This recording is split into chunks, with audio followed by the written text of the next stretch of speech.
하나님의 말씀은 요한계시록 13장입니다. 요한계시록 13장. 지난달에 10절까지 설명드렸고 오늘은 11절부터 설명해 올리도록 하겠습니다. 요한계시록 13장 11절.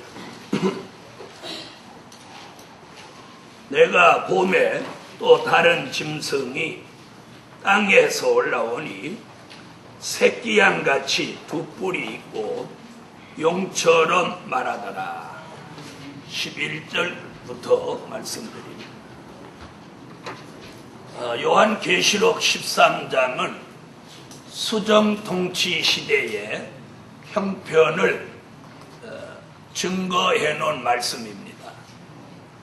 수정통치 시대라 하면 주의 재림이 공중에 있고 들림받을 종 들림받고 예비처로 갈 사람 예비처로 가고 나면 여섯째 나팔 불고 일어난 중동전쟁이 세계 사람 3분의 1을 죽게 하고 지구의 10분의 1이 초토화된다고 그랬습니다. 그리고 남은 후에 주님 재림 후 3년 반 동안 전 세계가 공산주의의 지배 속에 들어가는 것을 우리는 수정통치 시대라고 합니다. 그 수정통치 시대 기간 안에 1절부터 10절까지는 용의 지배를 받는 짐승, 곧 공산주의가 역사하는 걸 기록한 말씀이고, 오늘 공부하는 11절부터는 짐승의 앞잡이 노릇을 하는 거짓 선지,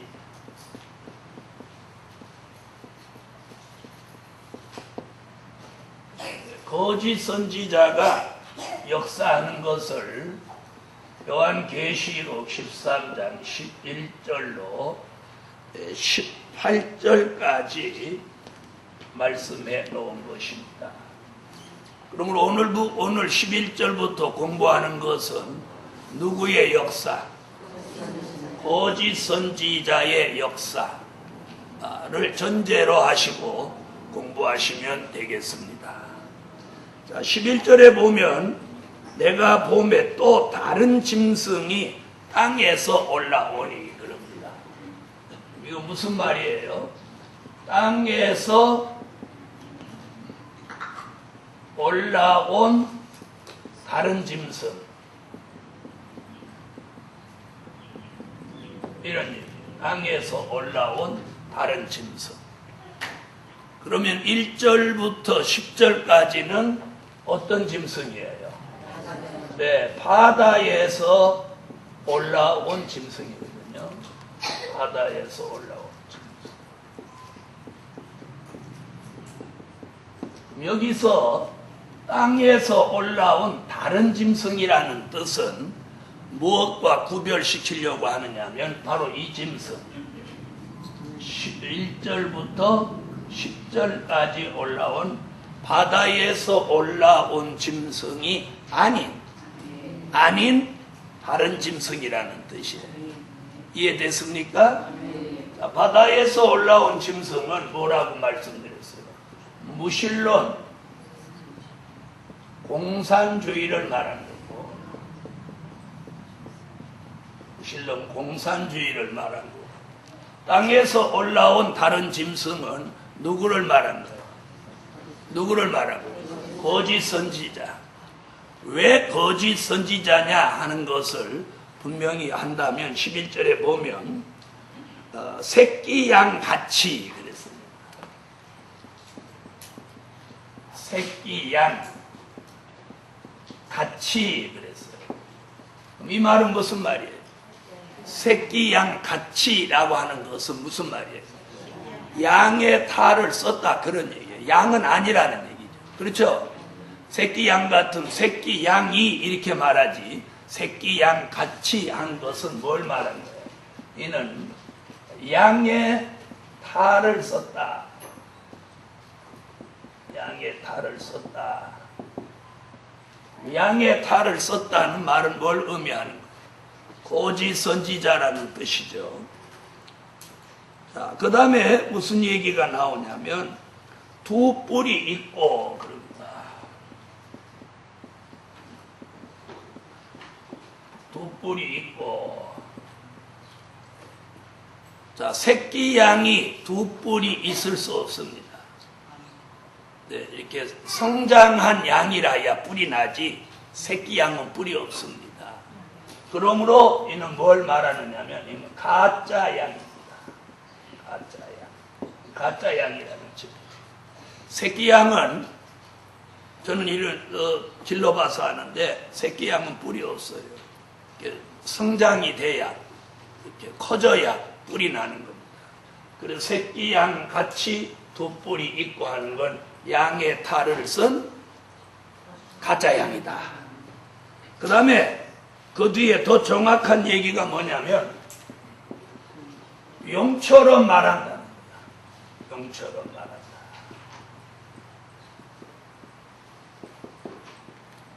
용처럼 말한다. 자, 양이 용처럼 말할 수 있나요, 없나요? 없죠? 여기서 용처럼 말한다고 하는 건 뭘 뜻하냐면 용의 가마를 받았다는 거예요. 용의 가마.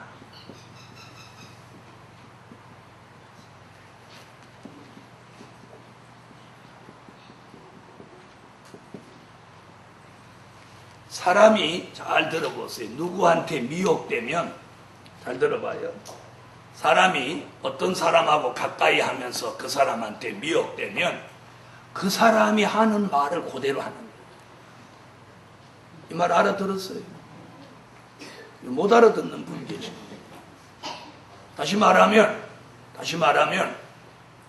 자, A라는 사람이 B라는 사람과 접촉해서 이 B라는 사람으로부터 미혹을 받고 영향을 받으면 A라는 존재는 사라지고 B가 한 말을 그대로 하는 거예요.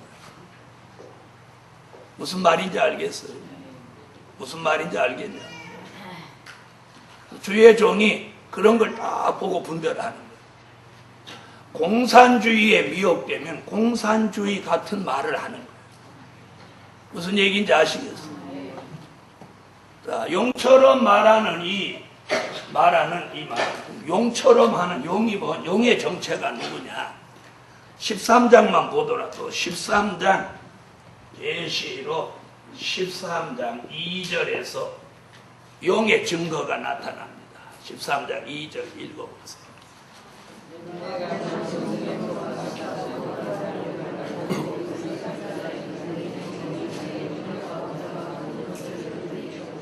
자, 용이 짐승과 거짓 선지자에게 능력과 보좌와 권세를 준 거예요. 주었다는 얘기는 뭘 의미하느냐면 용의 지배를 받는다는 거예요. 받는다는 거예요. 무슨 얘기인지 이해됐어요? 자, 여러분이 오늘 주의 종이 증거하는 이 말씀을 들으면서 여러분이 이 말씀의 영향을 받아야 합니다. 받죠? 받는 거예요. 그런데 제가 여기서 횡설수설하면 여러분도 횡설수설하는 그 영향을 받는 거예요. 무슨 얘기인지 이해됐습니까? 그래서 우리가 누구의 영향을 받느냐가 굉장히 중요해요. 그래서 우리가 말씀의 영향을 받아야죠. 그걸 이사야가 뭐라 그랬어요? 그래서 마지막 때에 말씀의 영향을 바로 받는 걸 골수의 기름이다. 오래 저장한 맑은 포도주를 마시는 것과 같다고 그래요. 그래서 오늘 우리가 굉장히 이 영향을 받는데 이 거짓 선지자는 용으로부터 영향을 받아. 그럼 용의 정체가 누구냐? 늘 공부했지만 요한계시록 12장 7절로 9절에 보면 용은 다른 세력이 아니고 곧 옛뱀 찾으세요. 옛뱀 마귀 사단이란 말이에요.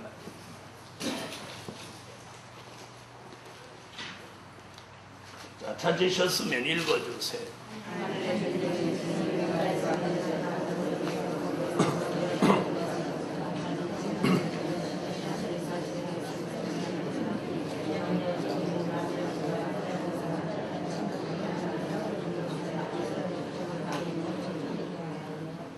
자, 그럼 용이 누구예요?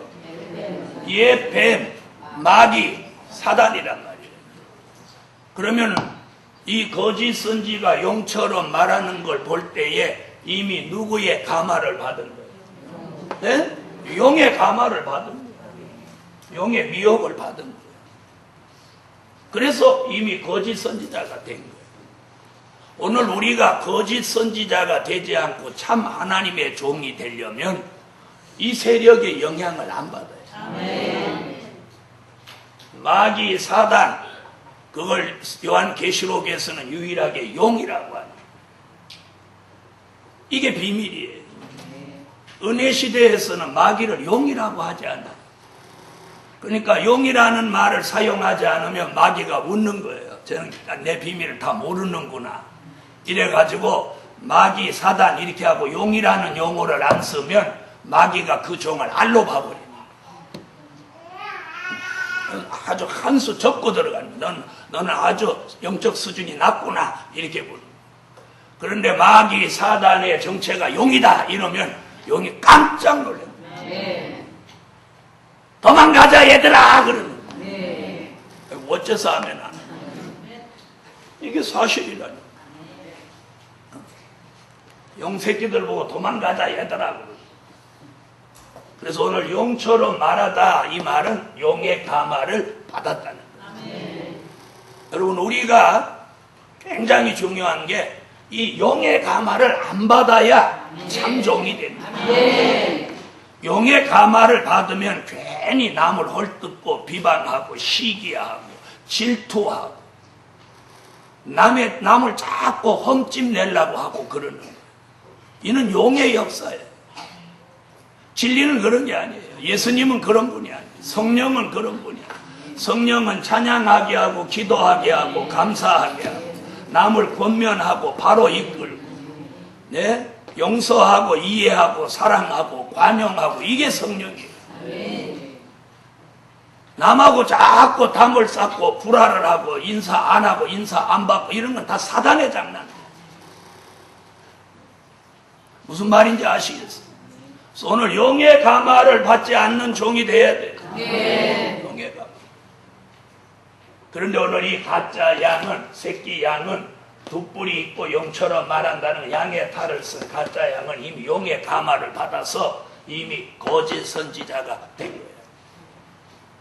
한 번 거짓 선지자가 확정이 되면 회개가 안 되는 거예요.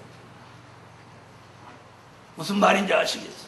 한 번 거짓 선지자로 확정이 되면 회개가 안 돼요. 회개가 안 돼요. 그래서 거짓 선지자의 모습을 벗을 수가 없는 거예요. 굉장히 중요합니다.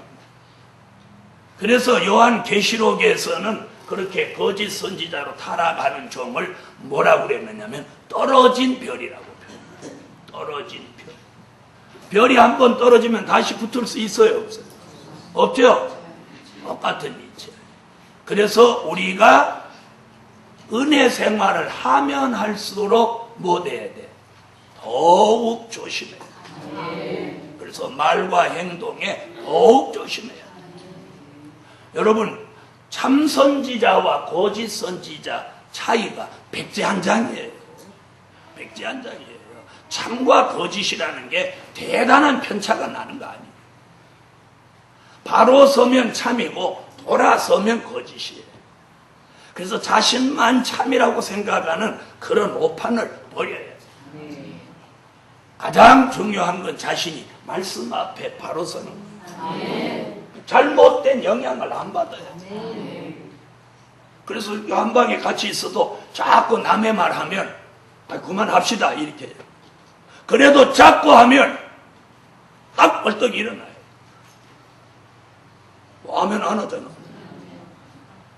처음에는 듣기 싫다가 한마디씩 거들다가 나중에는 아주 짝짝꿍이 되는 거예요. 그래서 아주 둘이 꿍짝이 맞는 거예요. 아이고 그래서 나중에 객관적으로 보면 미쳤어. 용의 가마를 받으면 미치는 거예요, 미쳐. 여러분, 오늘 남의 얘기로 듣지 마십시오. 남의 얘기로 듣지 마시고 오늘 용의 가마를 받지 않는 참 하나님의 사람이 되시라는 거예요. 그래서 늘 제가 말씀드리는 게 뭐예요? 용의 가마를 받지 않으려면 기준이 확실해야 돼요. 아까 말씀드린 이 사람이 영향을 받는 이유가 이미 뭐가 흐트러졌기 때문에 영향받는 거예요. 기준이 흐트러지니까 영향을 받는 거예요. 기준이 흐트러지지 않으면 이 사람이 영향을 안 받죠. 도리어 이 사람에게 영향을 주는 거지. 무슨 얘기인지 아시겠어요? 특히나 이 마지막 복음으로는 기준이 흐트러지면 생명이 끝난 거예요. 사단이 우리를 넘어뜨리는 방법이면 기준을 흐트려 놓는 거예요. 기준을 흐트려 놓는 거예요. 주의 종이 오늘까지 하나님의 역사 앞에 설 수 있었던 것은 오직 그 기준을 잡고 왔기 때문에 그 기준은 어디에 두냐? 말씀에 두어야 돼요. 자기 생각에 두면 안 돼요. 생각도 막 수시로 바뀌는 게 인간이에요. 말씀에다 기준을 둬야 돼요. 성경에다 기준을 둬야 돼요. 그래서 우리가 말씀이 무장돼야 된다. 할렐루야. 그래서 오늘 이 11절 요 말씀이 굉장히 중요합니다. 자, 여러분 들어보세요. 많은 종들이 비진리가 예수님이 영으로 재림하신다고 합니다. 영으로 재림하신다. 예수님이 영으로 재림하신다고 하는 건 그 속에 큰 음모가 있다고 늘 말씀했죠. 뭐냐면 어떤 사람 속에 그 영이 들어와서 그 사람을 재림 예수로 만들려고 한다는 거예요. 그럼 이것을 분별할 수 있는 기준이 말씀이다. 사도행전 1장 11절. 가심을 본 그대로 다시 오신다. 이 말씀의 기준이 딱 있으면 그 말씀에 그런 얘기에 흔들려야 합니다. 무슨 소리? 사도행전 1장 11절 봐봐. 가심을 본 그대로 다시 오신다고 그랬어요. 가심을 본 그대로라는 것은 예수님이 뭘 가지고 가셨어요? 말씀이 육신이 되셔서 그 육신을 가지고 가셨단 말이에요. 믿습니까? 그 몸을 가지고 다시 오시는 거예요. 그런데 영으로 온다고 하는 건 그 말씀에 위배되니까 이건 비진리라고. 어떤 유명한 종의 말이라도 말씀에 틀리면 그건 아닌 거예요. 제가 이번 성에 2주간 동안 하나님의 비밀을 아무리 쏟아내도 말씀에 없는 말을 하면 안 되는 거예요. 무슨 얘기인지 이해됐어요. 그래서 오늘 새끼양같이 돋불 있고 용처럼 말하는데 용처럼 말한다는 건 이미 용의 가마를 받은 거예요. 그러면 용이 직접적으로 감화하는 사람도 있지만 가까운 사람을 통해서 감화시킨다.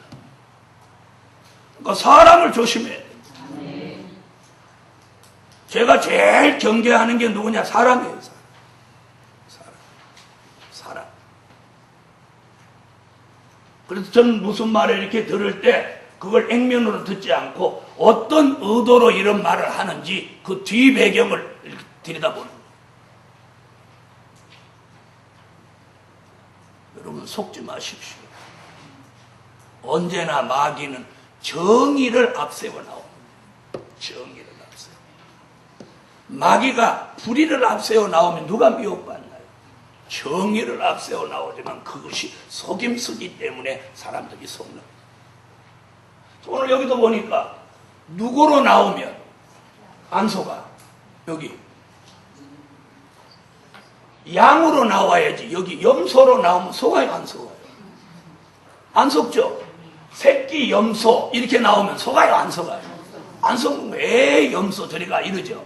근데 새끼 양 같이 이렇게 나오니까 속는 거예요. 뭐예요? 양의 탈을 쓰고 나오는 거예요. 거짓 선지자라고 하는 건 양의 탈을 쓰고 나오는 거예요. 그러므로 오늘 양의 탈을 쓰고 뿔이 없어야 되는 새끼 양이 뿔이 있고 양이라면 양처럼 울어야 되는데 용처럼 말한다는 게 뭐예요? 용의 가마를 받았다는 것이죠.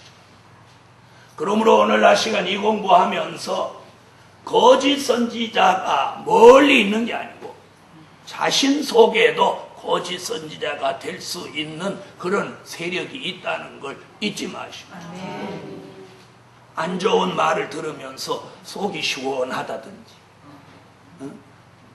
안 좋은 말을 들으면서 마음이 기쁘다든지 하면 이게 거짓된 역사가 들어있는 거예요. 그러므로 오늘 낮 시간 11절 공부하면서 오늘 바르지 못한 것에 영향을 받지 않기를 예수의 이름으로 축원합니다. 그 다음에 12절로 가겠습니다. 자, 13장 12절 읽으세요.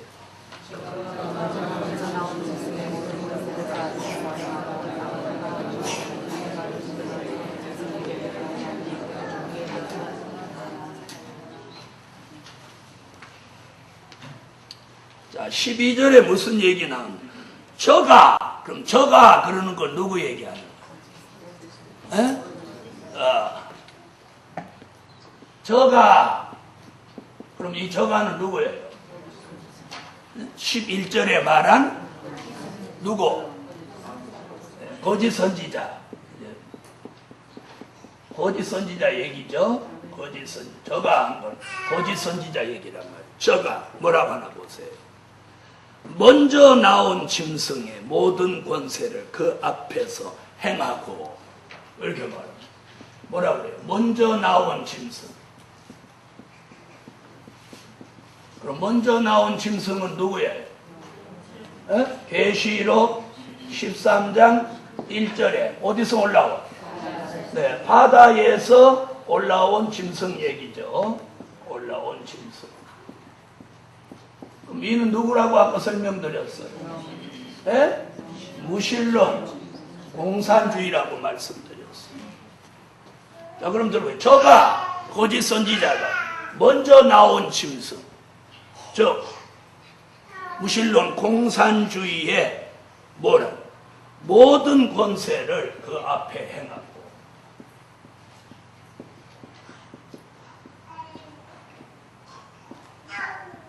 앞에 행한다.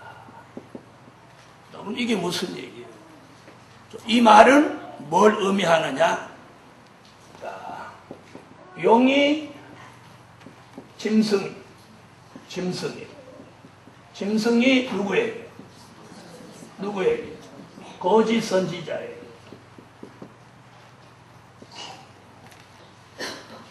자, 용이 가지고 있는 뭘? 용이 가지고 있는 능력과 보좌와 큰 권세를 누구에게 줬어요? 계시록 13장 2절에서 누구에게 줬어요? 짐승에게 주었죠? 그 짐승은 거짓 선지자에게 지금 어디서 그걸 나타내게 주는 거예요? 13장 12절에서 12절이 줬다는 그 얘기예요. 이게 물증이에요. 자, 용은 짐승에게, 짐승은 거짓 선지자에게. 아멘. 자, 용은 짐승에게, 짐승은 거짓 선지자에게 준 거예요. 자, 뭘 줬느냐? 권세를 줬어요. 모든 권세를 준 거예요. 이 권세를 주면서 무슨 역사가 건너오는 거예요? 용의 힘이 여기까지 뻗쳐오는 거예요. 무슨 말인지 이해됐어요? 용이 짐승에게 주고 짐승이 거짓 선지자에게 주면서 이것이 여기까지 뻗쳐오는 거예요. 자, 그 권세를 이제 누가 행하려고 하는 거예요? 누가? 거짓 선지자가. 거짓 선지자. 자, 우리는 이 세 가지 세력이 단합해가지고 하나가 돼가지고 어디를 지금 지배해? 계시록 13장 수정통치 시대를 지배하는 거예요. 이것을 우리가 묶어서 뭐라고 하죠? 네, 이것들을, 이건 이것들이라고 해도 괜찮은 거예요. 요것들이라고 해도, 요 작것이라고 해도 괜찮아요. 요것들을 가리켜서 뭐라고? 이름하여 대적의 3세력이라고 합니다. 대적의 3세력. 이들이 이 셋이서, 왜 셋이서 그러냐? 넷이서 그러든지, 둘이서 그러든지, 저 혼자 그러든지 그러지. 왜 셋이서 그러냐? 요 셋이서 하는 게 누구 흉내 내느냐면 삼위일체 하나님을 흉내 내는 거예요. 삼위일체 하나님이 성부, 성자, 성령, 삼위일체 하나님이 완전한 역사를 이루니까 꼭 요것도 그걸 흉내내고 모방하는 거예요. 그래서 마귀 역사는 항상 남을 모방하고 흉내내고 이러는 걸 좋아하는 거예요. 무슨 얘기인지 아세요? 하나님의 역사는 어떤 거냐? 새로운 창조적인 역사를 일으킵니다. 창조적인 역사. 무슨 얘기인지 이해됐어요? 창조적인 역사. 그래서 오늘 이 용과 짐승과 거짓 선지자는 삼위일체 하나님을 모방하고 흉내내려고 이 셋이서 하나가 되는 거예요. 그걸 계시록에서 숫자로는 뭐라고 했느냐면 666이라고 합니다. 666. 그게 뭐예요? 용의 수 6, 짐승의 수 6, 거짓 선지자의 수 6. 이래서 666이라는 거예요. 아멘. 희한하죠? 그래서 계시록 13장 18절에 그 수를 세어보니 666이라. 아멘. 12절 다시 보세요. 저가 먼저 나온 짐승의 모든 권세를 그 앞에 행하고 땅과 땅에 거하는 자들로 처음 짐승에게 경배하게 하니. 자, 이제 그 다음 얘기가 뭐냐? 중요한 얘기예요.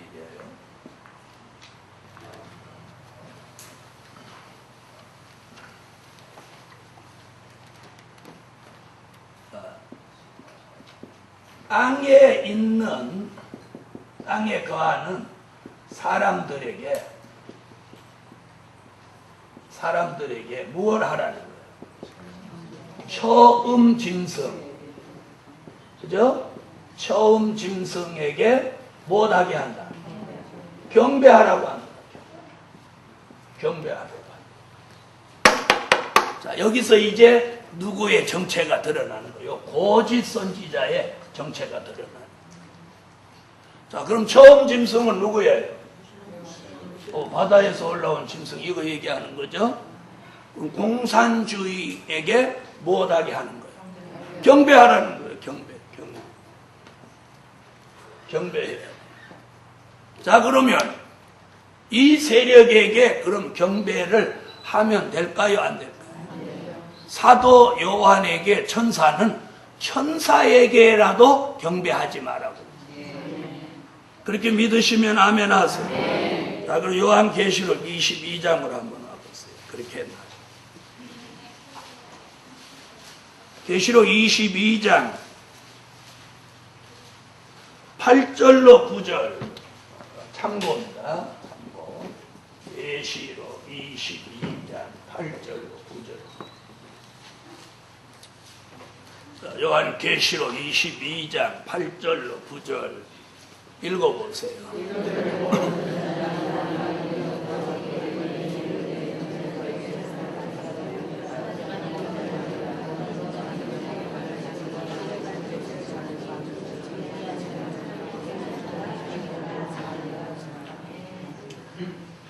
자, 천사에게라도 경배하면 안 되죠?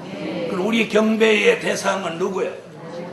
네, 삼위일체 하나님 한 분이에요. 한 분이에요. 한 분. 그래서 우리가 기독교인은 생활 속에서도 누구한테 이렇게 절받는 걸 좋아하면 안 돼요.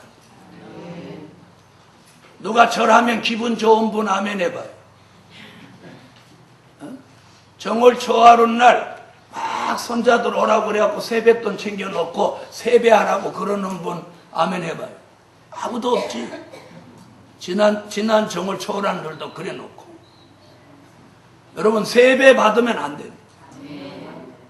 절 좋아하는 사람은 절하고 가까운 사람.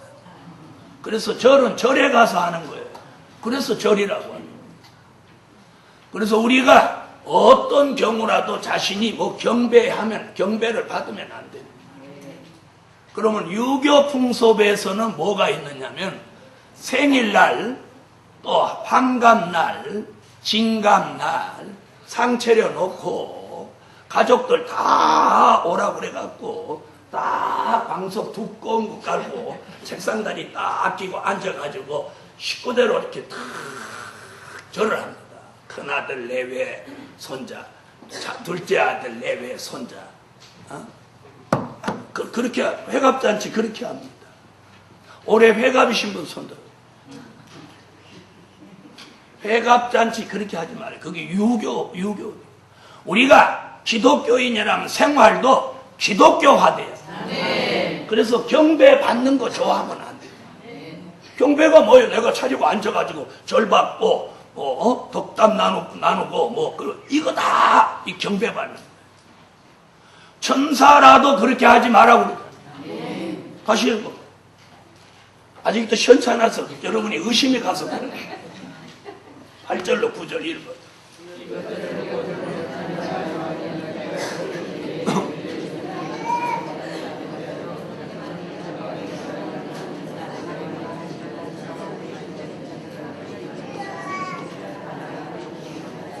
여러분, 제가 살아보니까 목사님들 가정까지도 기독교화 안 돼 있어요.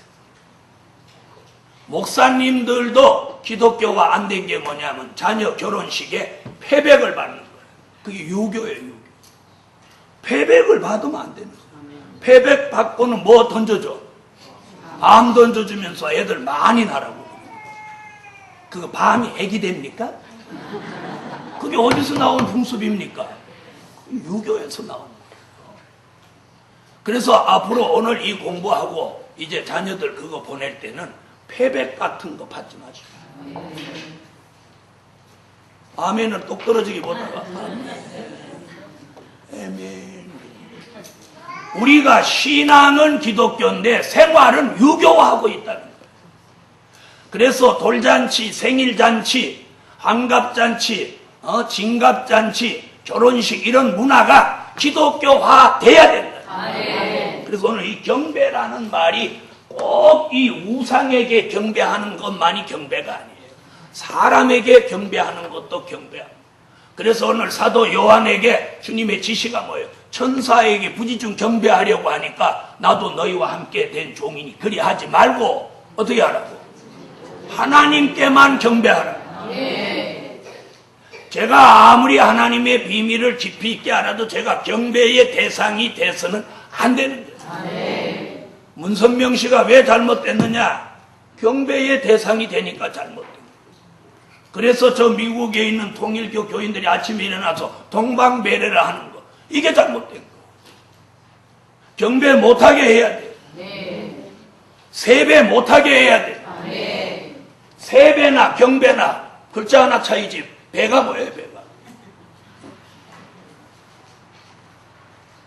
여러분, 얼마 전에 어떤 기독교 목사님이 땡땡이들하고 함께 삼보일배를 했어요. 삼보일배. 이 배가 이게 유교, 여기서 나온 거예요. 삼보일배라고 하는 세 발 띄고 한 번 절하고 세 발 띄고 한 번 절하는 거예요. 어떤 경우도 이 절하는 건 안 되는 거예요. 그래서 절을 받아도 안 되고 절을 해도 안 되는 거예요. 아유, 그래도 아들 며느리 신혼여행 갔다 오면 그래도 절 한번 받아야지. 어찌 인사를 안 해. 그 현관에 들어오는데 잘 다녀왔냐? 그럼 아유, 잘 다녀왔습니다. 이렇게 인사하면 되는데. 이게 어디서 나온 거야? 이게 유교에서 나온 거란 말이에요. 그런데 목사님들부터 그걸 본을 안 보이니까 오늘의 기독교가 그 뿌리를 못 뽑고 있는 거예요. 못 뽑고 있는 거예요. 이제 오늘 이 말씀의 근거에서 그 뿌리를 뽑아야 돼. 뽑아야 돼. 여기 계신 목사님들도 그렇게 한 분 계시잖아. 말 안 해서 그렇지. 지금 찜찜하지? 이 소리 들으니까. 아유, 그런 말 진짜 가르쳐 주지. 찜찜한 분 계시자. 아이, 지나간 건 괜찮아. 오늘 들었으니까 회개하면 되네. 한번 생각해 보세요. 내 마음은 기독교인데 그죠? 내 몸은 유교야. 내 마음은 기독교인데 내 생활은 유교야. 안 되는 거야. 우리가 기독교화 돼야 된다. 그래서 내 생활, 문화, 내 삶 전체가 기독교화 돼야 되는 거야. 그런 것들이 안 돼 있어가지고 우리가 지금 이 지경에 이르고 오늘의 기독교가 이런 지경에 이르고 그래서 오늘 보세요. 거짓 선지자가 하는 일이 뭐예요? 하나님께 경배하게 해야 되는데 처음 나온 짐승에게 경배하게 하니 이게 거짓 선지자다. 그러면 오늘날 주의 종들이 성도에게 경배의 바른 정의를 내려주지 못하면 안 된다는 거예요. 경배의 바른 정의를 내려줘야 돼. 시부모도 경배의 대상이 돼서는 안 된다. 친정부모도 대상이 돼서는 안 된다.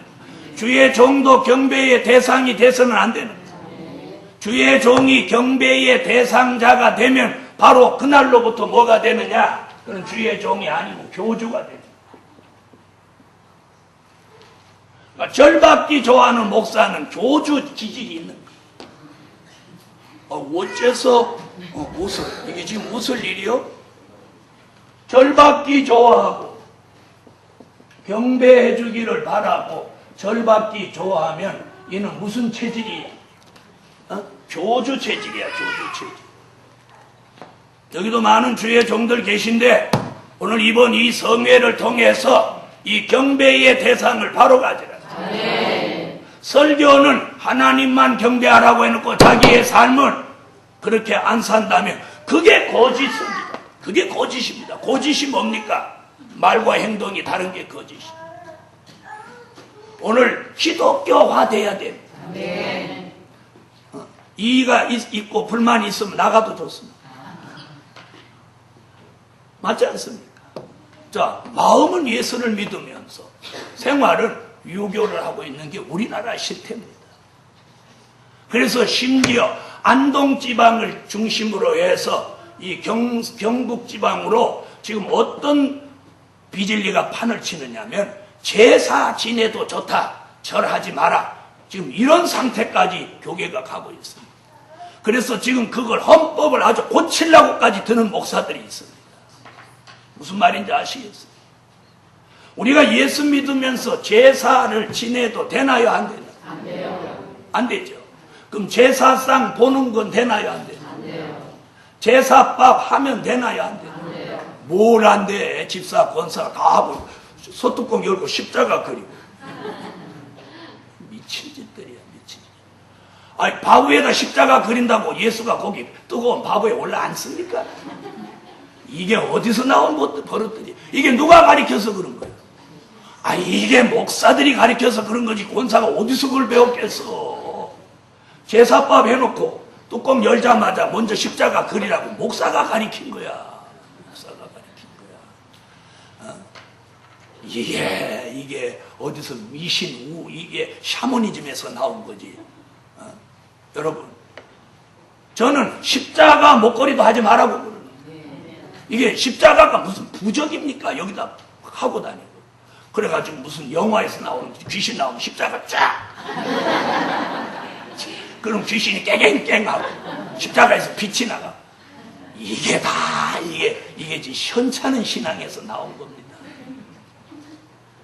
이게 목 다치는 애들이 하는 짓 아닙니까? 염죽 차에다 걸고 다니고. 아니 이게 불교 사람들이 차에다가 이 후사경에다가 염주 걸고 다니니까 기독교인도 이제 십자가 거기다 걸고 다니고. 아니 여기다가 십자가 걸고 다니면 사고 안 납니까? 사고 안 나도록 주의해야지. 아이고 어째서 하면 안 합니까? 아이고 십자가 괜히 걸고 왔네. 목사님이 여기다 십자가 걸고 다녀요. 목사님이 여기다 십자가 배지하고 다녀요. 여러분 십자가는 부적이 아니에요. 이게 다 어디서 나온 거예요? 부적 써갖고 문지방에 붙이고 귀신 못 들어오게 하고. 부적이 귀신을 부르지. 그게 어디서 나온 건데? 참 그게 귀신들이 돈 벌어 먹을 자금. 그 부적 한적 그게 그 빨간 게 뭐냐면 저 한약재에서는 경면주사라는 걸 가지고 그걸 빨간 글씨를 쓰는 거예요. 에? 여러분, 그것이 귀신을 쫓는다가 마귀가 바보입니까? 우리가 참으로 이 삶 속을 참 진리로 들여다보면 멍청에 빠진 일이 한둘이 아닙니다. 오래전에 제가 성경 공부하다 여러분 이사하기 좋은 날이 언제입니까? 이렇게 한번 물어봤다고 그랬죠. 그랬더니 손 없는 날이라고 그러더라고요. 집사 권사가. 그래서 손 없는 날 골라가니까 그날이 소낙비 내리는 날이에요. 여러분 소낙비 맞고 이삿짐 다 버리고 이사하는 게 머리가 있는 사람입니까? 온 가족이 다 손 모아가지고 맑은 날 하는 게 지혜로운 것입니까? 네? 여러분 우리의 삶 속에 이 고쳐야 될 게 너무 많습니다. 목사님들이 한갑잔치를 걸팡지게 하는 거예요. 걸팡지게 하는 거예요. 아니 한갑잔치를 목사가 왜 합니까? 아니 목사님은 성경 가르치다 지금 왜 그런 얘기야? 그게 경배에 해당되거든요. 한갑잔치 자녀들이 하자고 하거들랑 그래 좋다 다 모여라. 너희 계획을 얼마 세우냐? 안 한다고 하지 마란 말이야. 현찰을 손에 쥘 때까지는 한다고 하라. 그럼 너희 얼마 계획하냐? 네 얼마 계획합니다. 그럼 큰애는 얼마 낼 거냐? 얼마? 내라. 네. 돈 다 받아쥐고 환갑잔치는 없다. 그리고 그걸 다 하나님 60년 살도록 건강 주시고 장수하게 하셨으니 주님 오실 날까지 건강한 몸으로 생존하게 해달라고 감사연금을 딱 하나님이 내려다보는데 목사 하나는 막 한갑잔치 한다고 얼팡지게 틀어놓고 자식들 다 오라고 그러고 경배받고 한 목사님은 현찰 딱 줘가지고 하나님 예물 딱 드리고 하나님 편에서 요 두 사람 어떤 사람을 하나님이 오래오래 장수하고 잘 먹고 잘 살게 하겠어요? 여러분이 하나님의 입장이 돼서 한번 보라고 보라. 여러분 우리가 아무 생각 없이 기도하지 않고 하나님의 말씀도 보지 않고 자기가 잘 모르면 자기를 지도해 줄 만한 주의 종하고 그런 상의도 없이 하는 일들이 자기의 영광, 경배받는 사람이 되고 만다. 그래서 우리의 삶이 이제 바뀌어야 돼. 성경 아무리 알면 뭐예요? 생활이 안 바뀌면 소용없는 거예요. 이제는 기독교화 되라는 거예요. 기독교화. 여기 계신 목사님들도 내가 자녀들 줄에 서주고 패백 하나하나 내가 눈으로 본 거예요. 패백 받더라. 그럼 내가 돌아오면서 그랬어요. 내 밥도 안 먹고 갈 거다.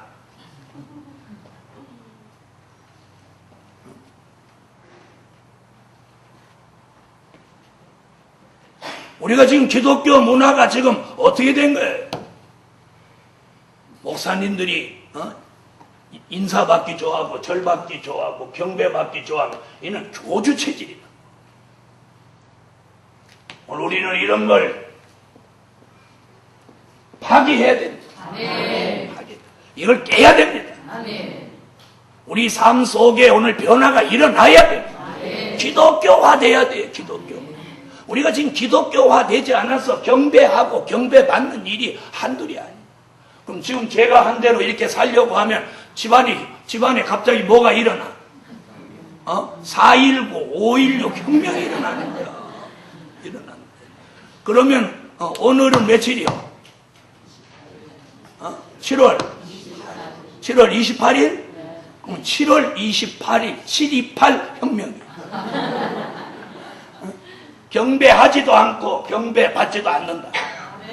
자, 따라하세요. 경배는 하지도 않고 받지도 않는다. 이게 7.28 혁명이에요. 그래서 오늘을 그 혁명일로 정하겠습니다. 따라하세요. 경배는 하지도 않고 받지도 않는다. 그런데 거짓 선지자가 처음 짐승에게 경배하게 한다는 거예요. 그래서 거짓 선지자예요. 여러분, 우리가 남에게 경배하게 하면 거짓 선지자 되는 거예요. 그러니까 이 경배라는 말에 걸리지 않아야 돼요. 그래서 오늘 요한계시록을 통달하는 것도 중요하지만 머리로 아는 건 의미 없어요. 한 가지라도 바로 뜯어 고쳐야 돼요. 또 다음 달에 자녀 결혼시키려고 계획한 분이나 올해 무슨 잔치하려고 생각했던 분 혁명을 한번 일으켜야 돼요. 여러분, 상식 있는 자녀도 그런 거 하지 말하면 입 찢어집니다. 입 찢어집니다. 얼마나 편안해. 그래서 우리가 삶이 기독교화되면 나만 좋은 게 아니고 주변 사람도 다 편안하게 합니다. 편안하게 합니다. 바로 그것이 뭘 가리키는 거예요? 자녀들에게 기독교화를 가리키는 거예요. 그러면 저와 여러분이 영적 가장이라면 그런 영적 혁명을 일으켜야 돼요. 일으켜야 돼요. 그런데 지금까지는 주의 종들이 말씀만 전해줬지 그런 것으로 본을 보여주지 않았기 때문에 이 유교 문화 속에서 기독교가 자리를 제대로 못 잡은 거예요. 그런데 이번 성회 7.28 혁명을 통해서 경배는 하지도 않고 받지도 않는다. 그리고 경배는 시키지도 않는다. 세 가지. 다 같이 해보세요. 시작. 7.28 혁명은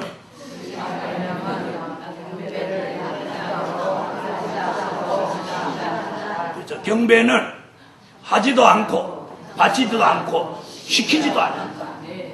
이걸 오늘 마음에 딱 잡으면 오늘 우리는 기독교화 되는 거예요. 그래서 기독교 신앙이 여기 있다면 체질도 생활도 기독교화 돼야죠.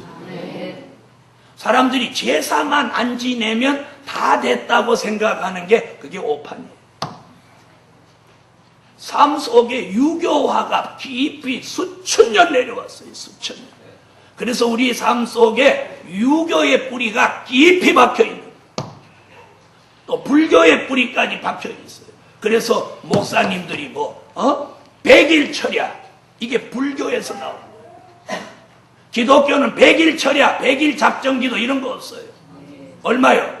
40일. 40일. 그래서 우리가 이렇게 대화를 해보면 이분이 아직도 유교화, 불교화 이 껍질을 못 벗었구나.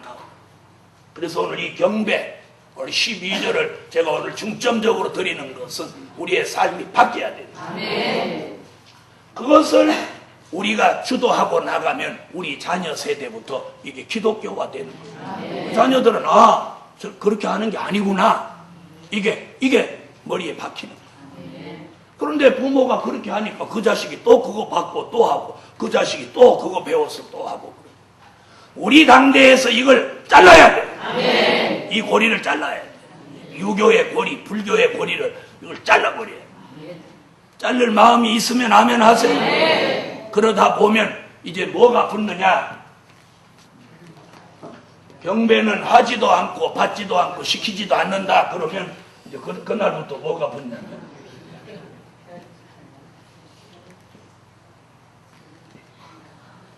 별 몇 개 붙었어요? 5개. 별 5개가 누구요? 원수요. 별나다. 그래요. 별 5개 붙는. 한 7개 붙어도 상관없어요. 저는 별나다 소리를 근본적으로 듣는 사람이니까 별나다 소리를 안 듣는 건 난 나쁘게 생각해요. 신앙의 노선을 바로 가는데 별나다 소리 듣는 그걸 즐거움을 알고 노래로 들어요. 노래로 들어요.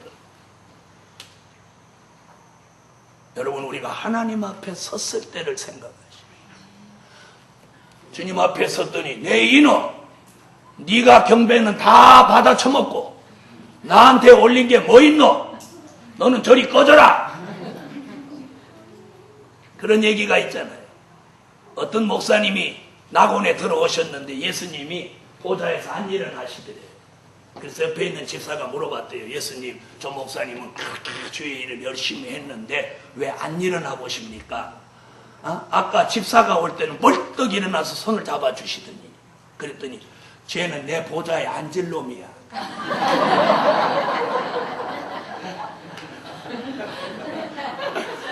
예수님이 보좌에 앉았다 안 일어나시는 이유는 걔가 와서 앉을까봐. 여러분, 이것이 그냥 웃느라고 나온 얘기겠습니까? 집사가 낙원에 들어왔을 때는 예수님이 보좌에서 뻘떡 일어나서 왔느냐고 손을 덥석 잡더니 목사님이 오시니까 안 일어나시더라고요. 왔나? 그러더라고요. 그래서 옆에 있는 집사가 왜 안 일어나시냐고 물어봤더니 저 목사님 그렇게 주의 일을 열심히 했더니 내 보좌에도 앉을 놈이야. 이게 우습습니까? 여러분, 목사 되는 것만 좋아하지 마십시오. 어떤 사람은 목사 되려고 눈에서 아주 불을 켜고 다니는 사람이에요. 여러분, 목사라고 하는 게 중요한 거 아닙니다. 근데 누구는 저를 어떻게 오해하느냐. 목사님은 사람을 안 키우려고 한다. 사람을 바로 키우려고 하기 때문에 그러는 거예요. 네. 우리가 전도사, 강도사, 목사가 되는 걸 굉장히 두렵게 생각하고 있어요. 무슨 얘기인지 아세요? 그런 오해를 제가 받아도 그 상관하지 않아요. 나는 목사를 키우려고 하는 게 아니라 참 하나님의 사람을 키우고 하나님이 인정하는 참 하나님의 사람, 참 하나님의 사람.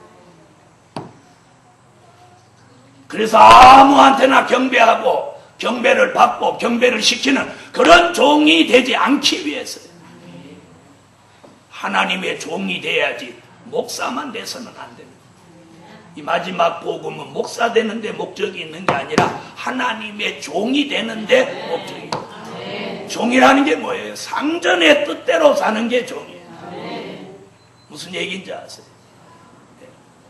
자, 이래서 오늘 여기에 지금 제가 집중적으로 하는 건 우리 삶을 한번 변화시켜야 돼요. 다 같이 받아합시다. 경배는 하지도 않고 받지도 않고 주지도 않고. 그걸 어디서부터 시작해요? 내 가정에서부터 시작해요. 내 삶 속에서부터 시작하라는 거예요. 그래서 오늘 분명히 했죠? 부지 중에 누구가 사도 요한이 천사에게 경배하려고 하니까 만류했다. 당연하죠? 그런데 오늘 계시록 13장 12절에 이 거짓 선지자는 처음 바다에서 올라온 짐승에게 경배하게 하니 이게 곧 뭐예요? 거짓 선지자예요. 자, 다시 11절. 자, 그 다음 뭐라 처음 짐승에게 경배하게 하니 곧 죽게 되었던 상처가 나은 자니라.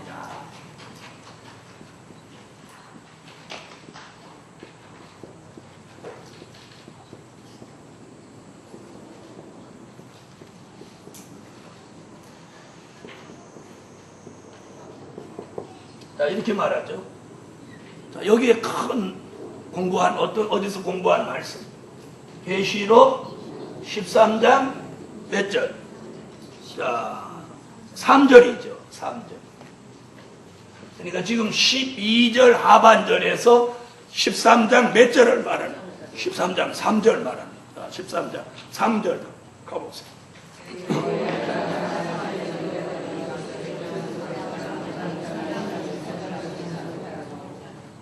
자, 이걸 우리가 13장 3절 공부할 때 어떻게 공부했어요? 이것을 다니엘서를 기준할 때 무슨 뿔이고, 이건 다니엘서를 통해서는 작은 뿔로 배웠고, 또 이사야서를 통해서는 독사와 불뱀으로 배웠고, 또 요한계시록 17장의 근거에서는 8째 왕으로 배웠어요.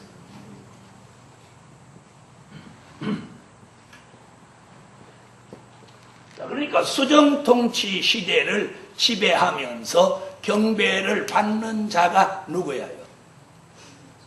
누구야요? 작은 뿔, 독사와 불뱀 같은 8째 왕이 누구의 경배를? 거짓 선지자의 사주를 통해서 땅에 있는 사람들로부터 뭘 받아? 경배를 받는 거예요. 그러니 경배를 받아도 안 되고 경배를 시켜도 안 되고, 그죠? 경배를 해도 안 된다. 이게 오늘의 공부의 핵심이에요. 그래서 이번 2주간 성의 첫날, 이 공부하는 첫날이 핵심입니다. 경배를 하지도 말고 받지도 말고 시키지도 마라. 이게 우리 삶에 이루어져요. 이루어져요. 근데 이번 성에 마치고 갔더니 집안에 큰 어른이 왔어. 그래 벌써 아름먹떡 앉아갖고 경배 받을 자세를 취하고 있어. 경배해야 돼야 안 해요? 아이고 이거 안 하면 욕먹고 큰일 났네 어떻게 하지? 딱 실천해야 돼. 아멘. 자, 이것이 그래서 죽게 되었던 상처가 나은 잔이라고 하는 건 13장 3절을 말한 거예요. 그걸 다니엘서를 통해서 보면 이미 13장 3절에서 공부했죠. 작은 불, 이사야로 보면 독사와 불배, 계시록 17장에 보면 8째 왕 얘기다. 그 다음 13절로 넘어가요.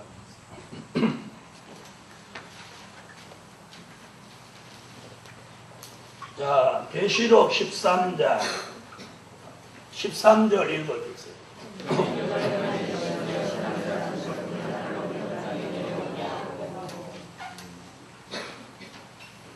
자, 이번에는 무슨 얘기예요?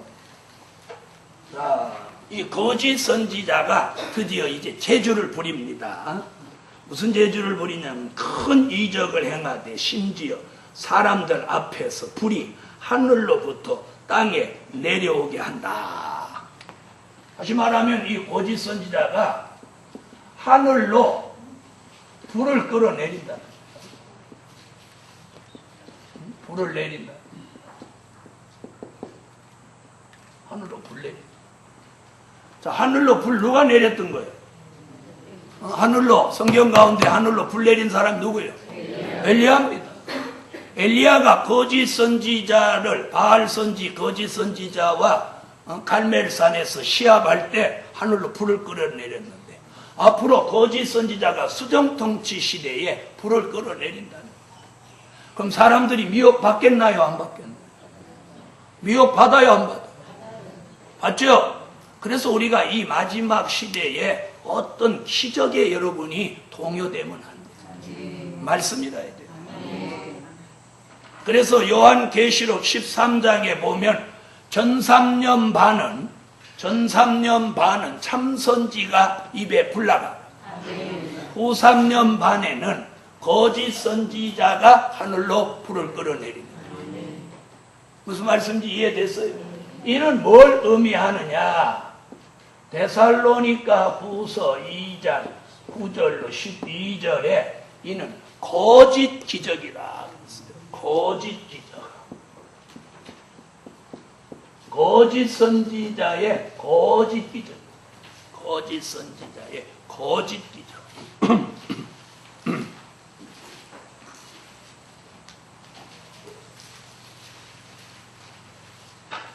자, 찾으셨으면 읽어주세요.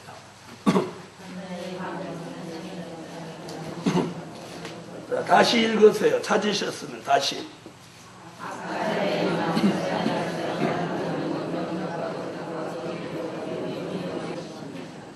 자, 거짓 기적이라고 말하죠? 거짓 기적. 다시 말하면 속임수란 말이에요. 이는 하나님이 내려주시는 불이 아니라고. 아멘 하세요? 여기 말하죠. 데살로니가 사단의 역사를 따라 거짓 기적과 속임수라고. 자, 이는 이런 역사가 일어나게 하는 이유가 뭐라고 했어요? 진리를 믿지 않는 사람들을 무엇하기 위하여? 심판하기 위함이다. 이게 얼마나 무서운 말이에요. 그래서 우리가 말씀을 믿어야지. 거짓 기적을 믿으면 안 되는. 그런데 오늘날 주의 종들이 어느 쪽으로 가는지 아십니까? 교회가 부흥이 안 되고 사람이 안 모이고 사는 게 힘들고 개척해도 안 되고 그러니까 뭐 쇼킹한 걸 자꾸 말하는. 그러다가 거짓된 데 빠지고 마는 거예요. 그러니까 심지어 부흥회 때 하늘로 금가루 내렸다고 그런 소문까지. 하늘로 금가루가 왜 내립니까? 왜 내려요? 응? 금가루가 왜 내려요? 그러면 성경 역사 속에 아무리 신령한 역사가 있었을 때 하늘로 금가루 내린 적 있습니까?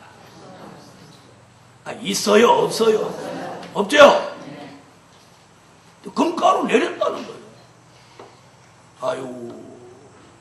이거 다시 한번 읽어봐요. 우리가 하나님의 말씀에 서야 돼요. 네. 여러분, 금가루 내렸다고 하면 믿어야 돼요? 안 믿어요? 돈폭탄 내렸다고 그러지. 여러분, 밀가루 내린 적 있나요? 하늘로 만나는 내렸지. 그런 기적이, 그런 거 내리자. 그리고 교회가 추구하는 게 하늘로 금가루 내리는 겁니까? 교회가 추구하는 건 하나님 앞에 신령과 진정으로 예배드리는, 하나님의 말씀을 받고 하나님의 은혜를 통해서 내가 변화되고 예수 그리스도 그분을 닮아서 구원에 이르는, 하늘로 매일 금가루가 내려보세요. 그럼 뭐 좋아하는 사람이 교회로 모이겠어요? 금 좋아하는 사람이 모이겠죠. 식전이 바른 사람은 그 교회 안 갑니다. 왜? 내가 교회 가는 게 무슨 금가루 바라고 가나? 구원을 바라고 가나? 우리가 삶 속에서 일어나는 이 일을 우리가 정확하게 알고 가요. 그래서 여기 지금 사도 바울이 데살로니가 교회에다가, 데살로니가 교회가 어떤 교회냐면 잘 들어보세요. 데살로니가 전후서에 재림론이 가장 많이 거론된 교회가 이 데살로니가 교회예요. 재림. 그럼 이 데살로니가 교회는 무슨 신앙에 심취되어 있는 거예요? 무슨 신앙에? 재림 신앙에 심취되어 있는 교회란 말이에요. 그 교회에다가 이 얘기를 하는 거예요. 자, 다시 한번 더 깊이 읽어보세요. 읽으세요.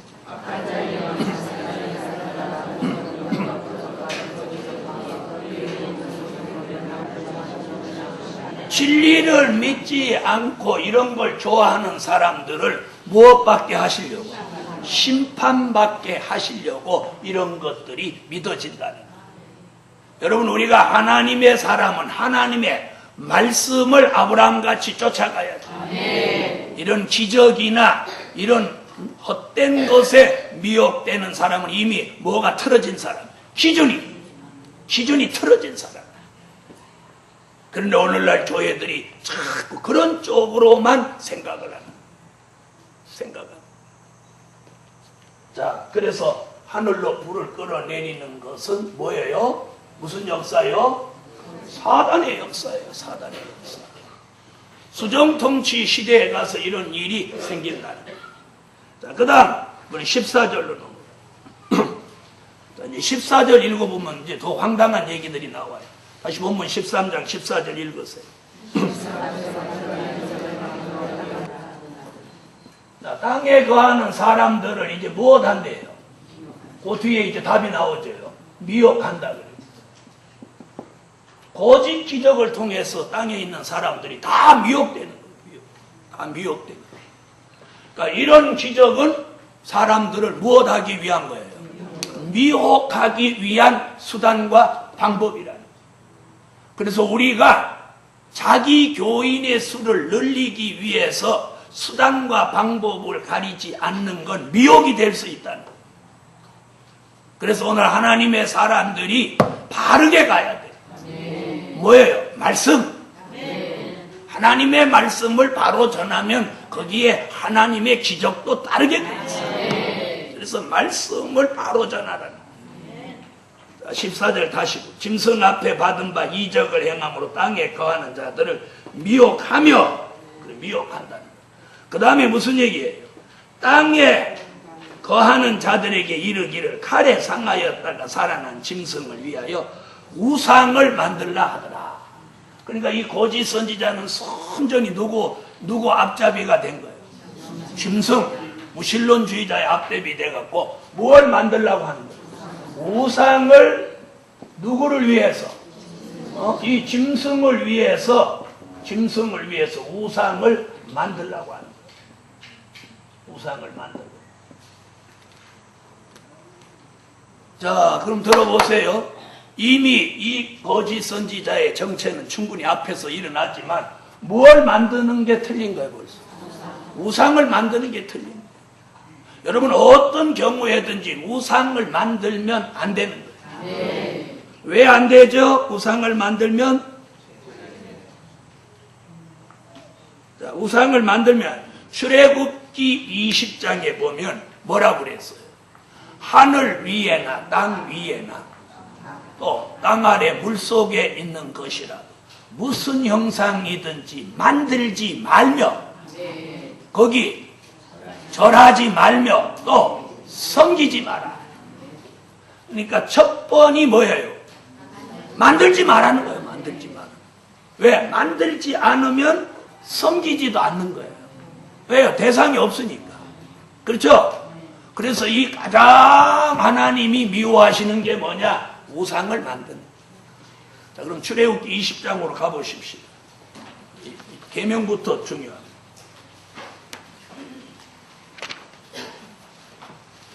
출애굽기 20장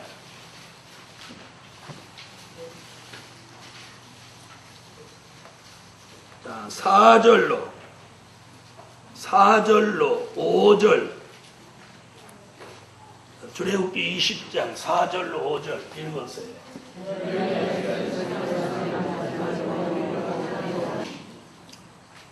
자, 뭐 하면 안 돼요? 우상을 만들면 안 되니까. 그래서 우리가 천주교가 잘못된 게 뭐냐? 예수님 상, 동정녀 마리아 상, 베드로 상을 만들어 놓고 그 앞에 경배하기 때문에 천주교가 잘못된 거예요. 근데 오늘 기독교 안에서도 서울의 어떤 큰 교회는 마당에다가 예수님의 상을 만들어 놨어요. 그리고 옆에다가 예수님 심심할까봐 어린 아이 하나를 여기다 붙여줬어요. 그래갖고 예수님이 어린 아이를 이렇게 안고 있는 동상을 만들어 놨어요. 그 잘한 거예요, 못한 거예요? 예? 잘못한 거죠. 여러분, 서울의 어떤 큰 교회 목사님은 담임으로 물러서 원로로 서셨는데 담임자가 들어와가지고 돌로 성경책을 이따만한 성경책을 돌로 만들어갖고 교회 마당에다가 또 탁 세워놨고 그런데 교회 분란이 일어나서 그 담임자가 나가고 원로 목사님이 다시 교회를 잡으면서 당장 포크레인 가져와! 그래갖고 이걸 드러내본 적. 박수 쳤어요. 여러분 치라 소리도 하는데 왜 쳤어? 박수 치냐. 그런 주의 종이 있는가 하면 예수님 형상을 만들어서 출애굽기에 만들지 말하잖아. 그럼 여기만 만들지 마라 그랬느냐? 계시록에서 계시록 9장 20절에서 사람들이 금, 은, 동, 목석의 우상을 만든다는 거예요. 자, 이 거짓 선지자가 우상을 만들게 하는 이 자체가 거짓 선지자예요. 거짓 선지자이기 때문에 우상을 만들게 하는 거예요. 그럼 이 시대에도 우상을 만들면 뭐가 되는 거예요? 거짓 선지자가 되는 거예요. 우상을 만들면 안 되는 거예요. 아멘 안 하시는 분은 만들어도 돼요? 계시록 9장 20절.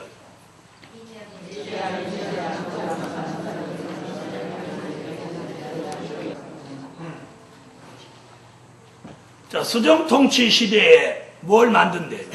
금, 은, 동, 목석으로 우상을 만들어서 전부 그 우상에게 못하게 한다는 거예요. 경배하게 한다는 거예요. 그럼 우리가 이런 우상을 만들어야 돼요? 안 돼야 돼요? 안 되죠? 그러면 들어보세요.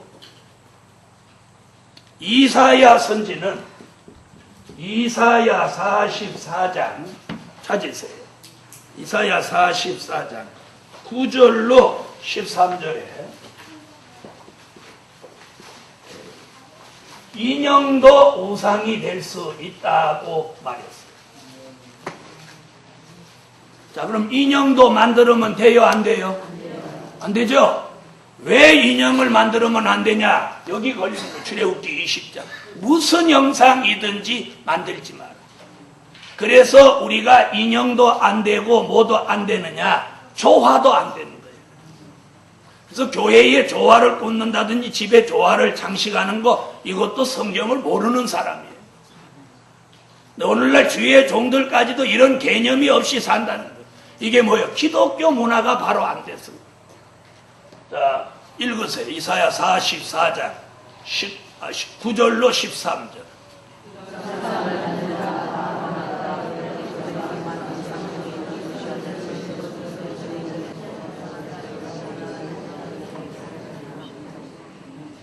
자, 거기 나오죠? 마지막 때를 살아가는 우리들이 집안에 주의 종들 가정에까지도 인형이 널려 있어요. 큰 곰, 중간 곰, 작은 곰, 새끼 곰, 삐뚤어진 곰, 머리 하나 없는 곰, 곰이 뭐 한둘이 아니에요.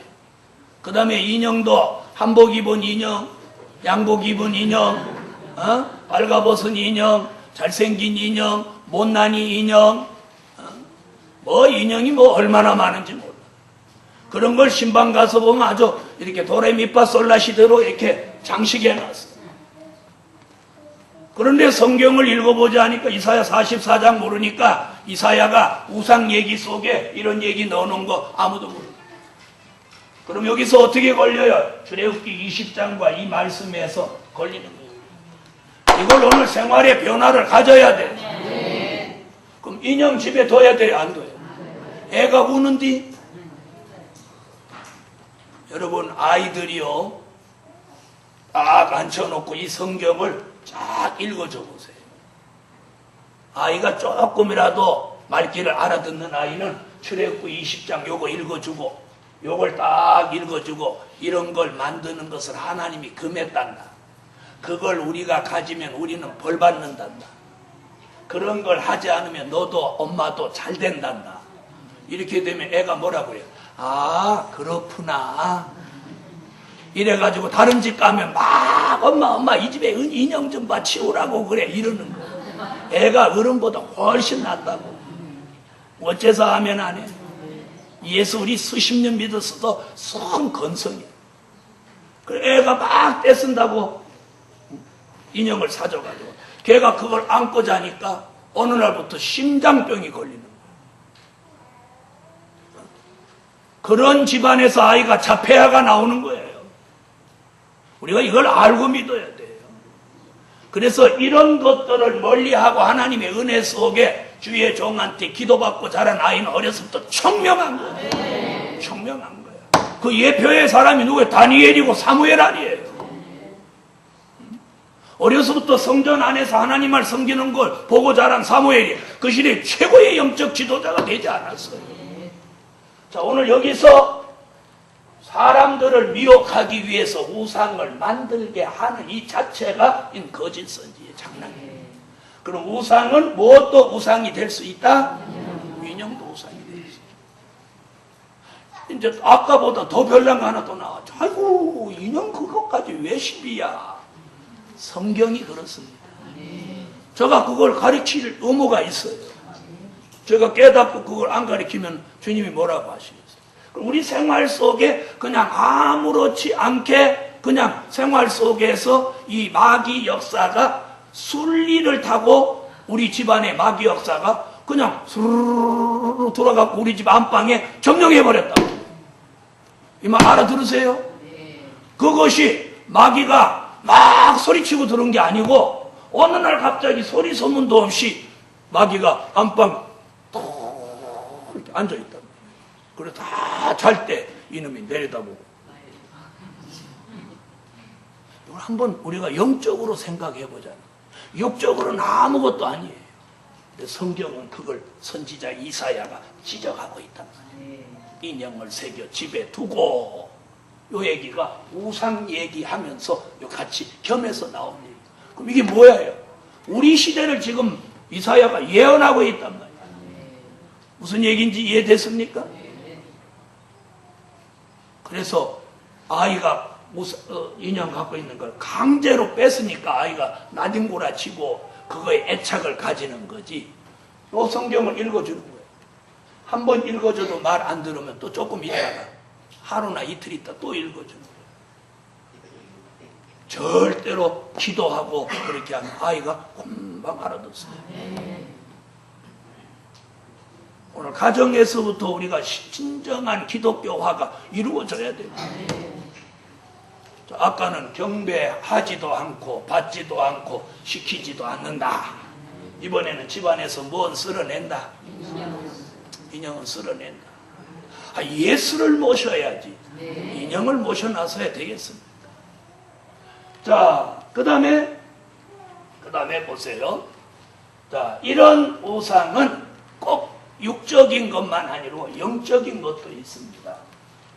자, 성경을 찾으세요. 자, 이번엔 이사야 26장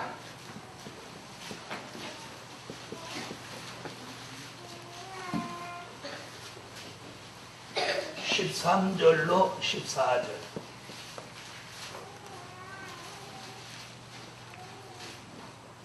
찾으셨으면 읽어보세요.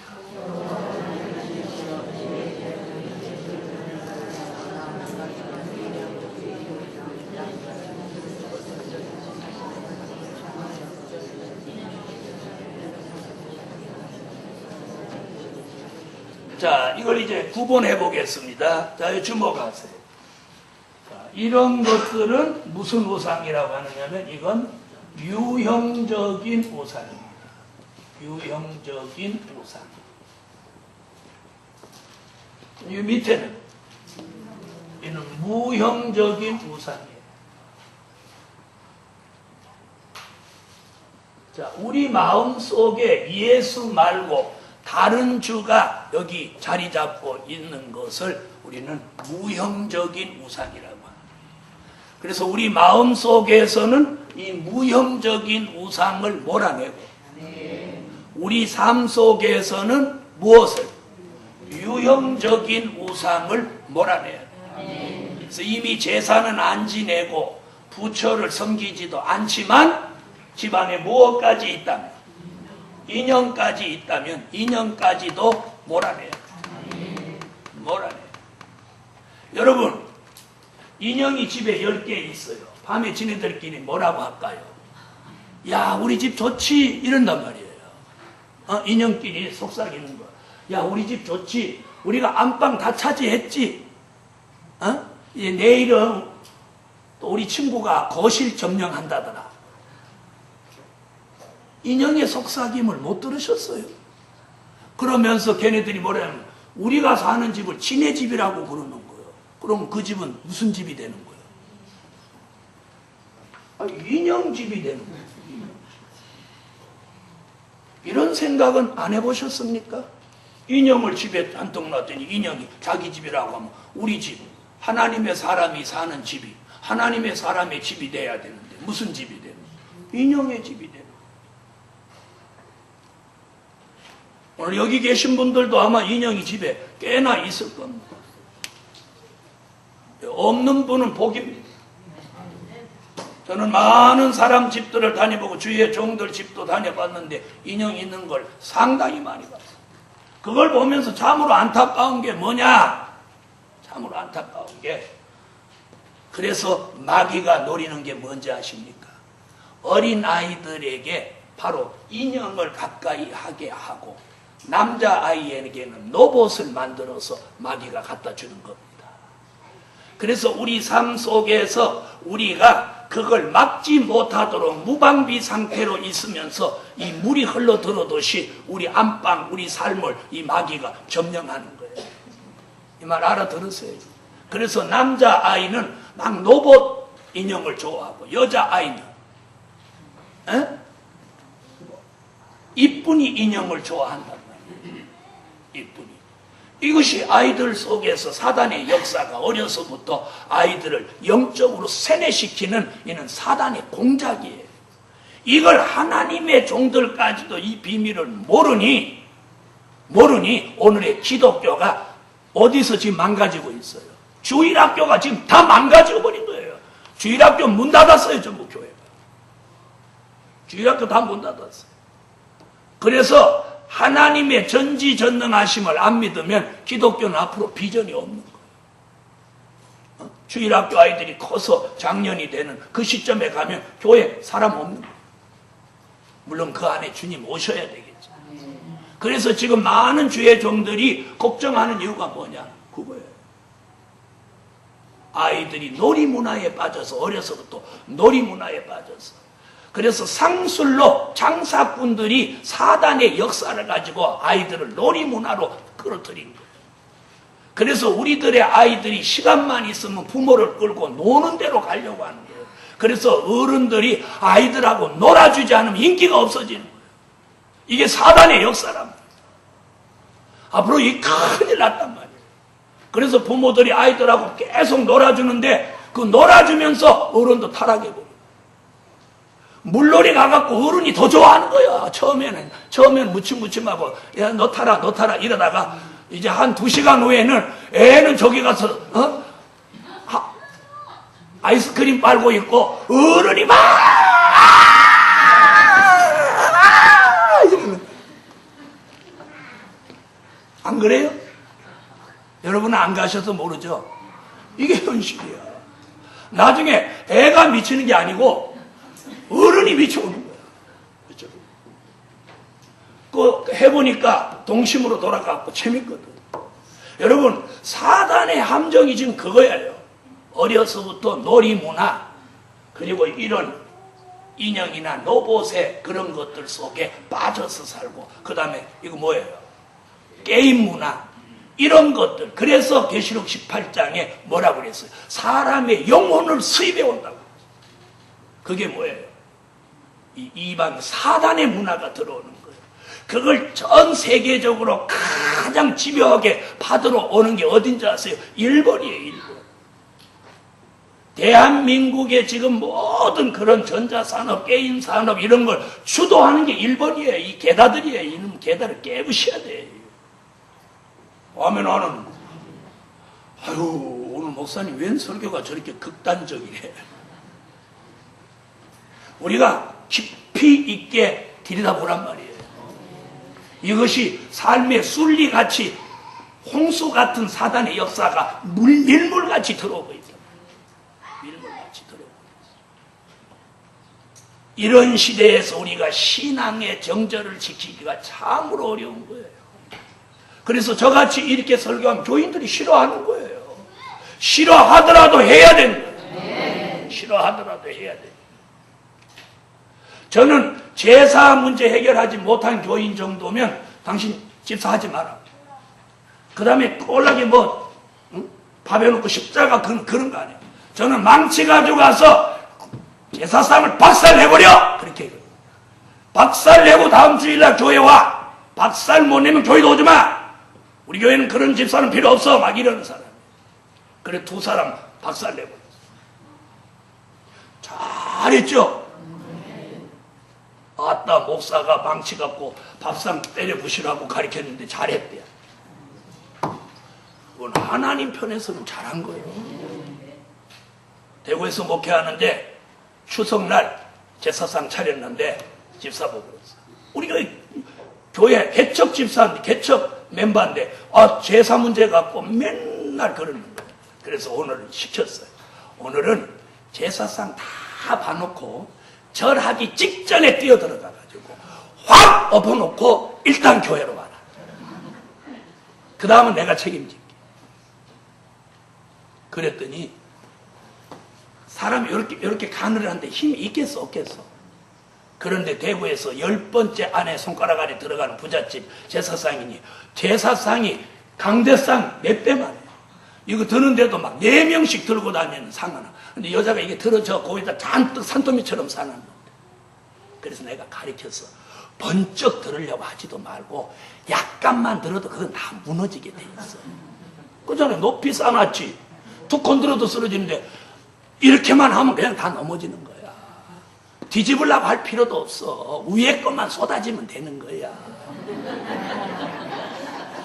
그랬더니 뭐 집안에 어른 뭐 3, 4대가 다 모여가지고 오늘 경건하게 제사 지낸다고 폼 잡고 있는데 갑자기 안방마님이 탁 들어가더니 제사상을 줘요! 하는데 막 힘이 내리더래. 내가 살짝만 들으라고 했는데 확 엎어버렸다. 줘요! 줘요! 몇 개? 3개 더. 그러니까 오, 이 사람아! 그러는다. 샥 바람같이 사라져. 유교 풍습에는 제사상이 한번 무너지면 그 제사는 못 지낸다네. 그리고 그럼 죄서 못 지냈어. 그래갖고 가정부가 돌아서 다 주워내. 전화가 따라 계속 오는 거야. 받아야 돼, 안 받아야 돼? 짱구가 아닌다면서 그거 왜 받아? 받으면 불똥 떨어지는데. 계속 안 받는 거야. 막 집사 숨겨놨어. 기도실에. 나오지 말고 가만히 있어. 쫓아온다는 거야. 아유, 우리 남편 성질이 이제 칼 들고 안 온다니까. 왜 안 오니? 기가 막혀서 못 와. 여러분, 예상하지 못했던 큰 역습을 당하면 기가 칵 막혀가지고 힘이 싹 빠져서 못 쫓아오는 거야. 내가 못 쫓아온다니까 걱정하지. 아유, 제사상 없고 와서는 이제 막 죽으려고 하는 거야. 불안해가지고. 믿으세요, 집사님. 쫓아왔게 안 쫓아왔게? 안 쫓아오지. 쫓아오면 문 안 열어주니까. 대문 딱 잠깐. 쫓아오지 안 쫓아왔어. 영원히 안 쫓아왔어. 그래서 그걸로 그 집 제사 끝이야. 그런데 희한하죠? 다음에 설 때 또 차려도 되는데 집안 사람 모두 안 와. 그러니까 뭐가 안 돼? 제사가 안 되는 거야. 왜? 그 며느리 걔 또 엎을 거야. 그럼 안 오는 거야. 그런 마음을 누가 줘? 하나님. 이제 다음부터는 오지 말아요. 여러분, 사람이 어떤 신앙의 일념으로 강하게 나가면 마귀 세력은 꼼짝 못해. 4대가 꼼짝 못했는데. 4대가. 그런 사건이 있었어. 그 다음에 부천에 어떤 교회 내가 집회 갔는데 그 교회 목사님 처제인데 아우 제사 문제를 갖고 막 고민하는 거야. 그리고 그 담임 목사는 사람이 유하니까 뭐라고 하는 거야. 아유 그냥 잘 지혜롭게. 아니 제사 문제를 어떻게 지혜롭게 해. 나한테 그걸 부흥회 갔는데 상담하길래 딱 가르쳐줬어. 그 대구 얘기하면서 너희는 엎어서는 안 되겠고 망치로 그냥 깨부셔야 돼. 더 강하게 가르쳐줘. 그랬더니 목사님 남편한테 맞아 죽어요. 망치 들고 왜 맞아 죽냐.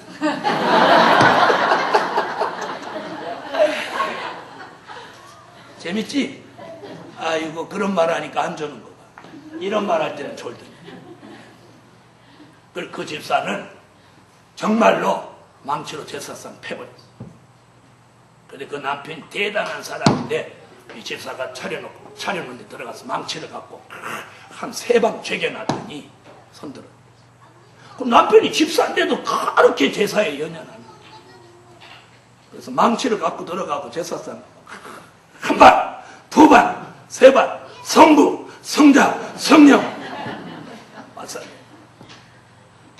그 소리 나중에 하길래 잘했어 승리. 그 집 제사 문제 끝났게 안 끝났어? 끝났지. 그 집사 전도사 됐어. 그때 제사상 부시고 진급했어. 여러분 우리가 생활 속에 이게 비진리다 그러면 목숨을 걸고 진리로 그 비진리를 이겨내야 돼요. 이겨내야 돼요. 우리가 이 삶 속에서 아직도 버리지 못하고 유교와 불교와 대 속에서 헤매는 일이 오늘 기독교 안에 너무 많은 거예요. 그래서 오늘 집안에서 무엇도 인형의 집을 만들지 마. 자, 그래서 오늘 지금 14절에 그 얘기예요. 살아난 짐승을 위하여 우상을 만들라 하더라. 우상 만들면 안 된다. 네. 안 됩니다. 네. 모두 우상이 될 수 있다. 인형도. 그 다음에 우리 마음속에 자리 잡고 있는 무형적인 이 우상 다른 주도 오늘 우리가 죽여야 됩니다. 네. 그럼 거기까지 기도드리고 네, 감사 예물 올렸습니다. 1천 번제였습니다. 전능하신 하나님 감사합니다. 오늘 저희들이 말씀 속에서 진리를 깨닫고 진리를 깨달았으면 우리 삶 속의 비진리를 매일매일 청산하고 고쳐가게 하셔서 우리의 삶이 기독교화 되게 하여 주세요. 경배하지도 말고 받지도 말고 시키지도 않고 집안에서 우상을 만들지도 말고 인형을 집에 두지도 않고 마음속에 다른 주까지도 죽일 수 있는 그런 합당한 종들이 나오게 하여 주세요. 드려진 물질 응답해 주시고 말씀 듣는 귀가 저들에게 활짝 열려지게 하시옵소서. 예수님의 이름으로 기도합니다. 아멘.